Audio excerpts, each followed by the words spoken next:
Hello, welcome to today's devotional. We're in Proverbs chapter 8, verse 23 today, and it's Wednesday of the week leading into Easter weekend. And so, in 2 days from now, of course, it's Good Friday.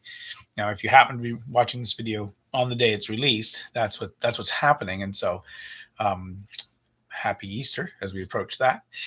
But at any rate, let's take a look at our text, and then I'm going to connect it a little bit just to Easter as well. But it says in Proverbs 8:23, it says, "From everlasting I was established, from the beginning, from the earliest times of the earth." Now, what's this talking about? Well, who's talking is the first question, and the answer is it's wisdom. So the book of Proverbs often in the early chapters personifies wisdom as if it were a person, a woman calling to us. And so here she is calling to us and saying all these things about a relationship with wisdom. And of course, all humans were made to have that relationship with wisdom.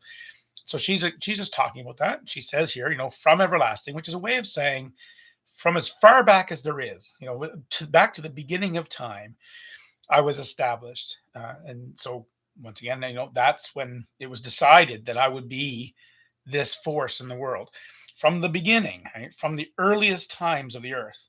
So when you think about the creation of the earth, that God created the earth, we always think of the Genesis chapter 1 telling. There's a number of tellings of the creation story in the Bible, different angles. Well, it was referencing back to that idea that God says in Genesis 1, in the beginning, God created the heavens and the earth, which means everything, right? God created everything.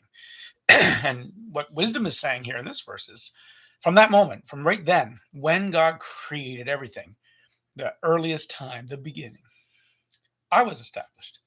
It was done through wisdom, with wisdom. That one of the first things God did when He was creating. The next few verses just reemphasize this idea in different ways. But it's what it's saying is like when God decided to create this universe and to create everything that's in this universe, He did it through wisdom. He did it not just by being wise, but with wisdom as a thing in the universe, as a structure to the universe, as it were.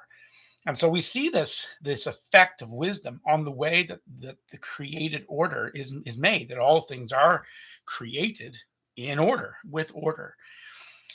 He could have created this chaotic, what's the word for it? Pandemonium, right? He could have created pandemonium. He could have created this absolutely ridiculously chaotic world. He could have done that, I guess, but he didn't, because to God, chaos isn't the great thing. To God, order is a good thing, because wisdom and order and reason and cause and effect and things making sense, well, that was God's nature. And so from the beginning, when He decided to create all of the things that He would create that are not God, there's God, and He's creating all these other things that are not God, but they're His things.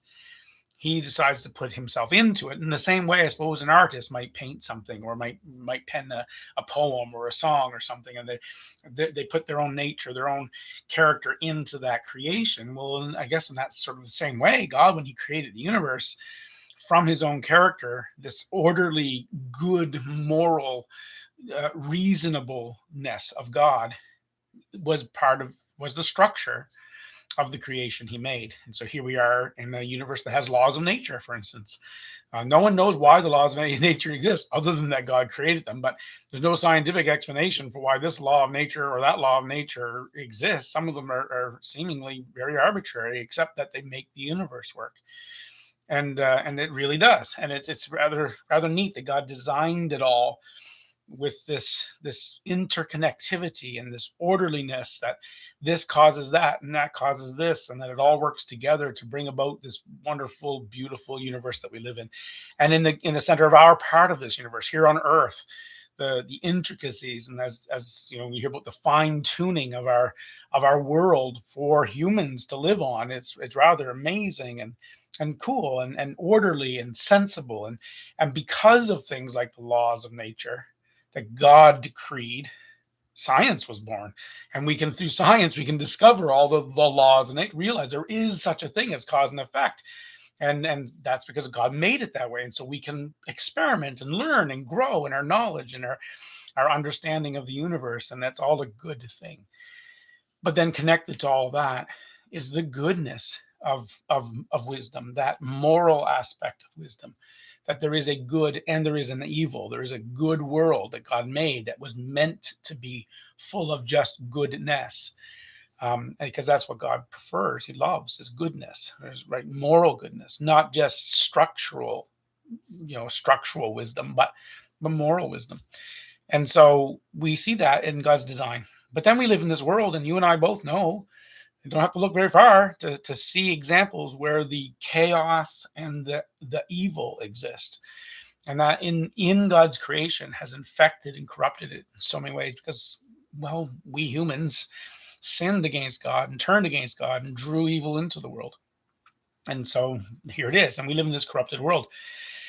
And so we fight against that. We try to move in the good direction. We try to move in bringing order out of chaos as much as we can.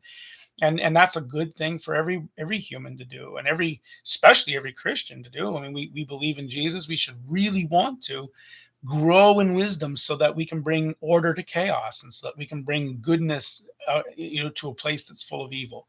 And that should be our goal. So we should really desire to grow in wisdom for that reason, not just out of selfish gain, but out of just the desire to combat the corruption that evil has brought into the world. Now, we know that in all of this, no one of us is able to cure the world of its corruption. But in each part of us, each one of us in doing our part can help be a bettering agent in the world. Ultimately, and this is where Easter comes in, Jesus came and as God and then as human came to be the perfect person, the perfect human being, and to guide us all into the most wise and the most amazing place. And if we follow him, then this is the journey he leads us on to a place of being better, being ultimately reborn, recreated, being freed from our sin, and acting as a salt and a light to the world to bring the wisdom of God to a world that really is chaotic and evil, in combating the chaotic evil to bring good and order and righteousness. And that's a really good thing. Jesus is the one that makes it possible, but all of us should strive to follow him in that. And in our little corner of the creation, bring a goodness by growing in the wisdom of God. Because after all, wisdom was established by God as the foundational structure of our universe. Well, something to think about today. God bless you. I may not get on tomorrow with it being Easter weekend. I'm going to be fairly busy just trying to get ready for that. But if I do or don't, either way, God bless you. Have a good Easter weekend, and we'll see you on the other side. Take care.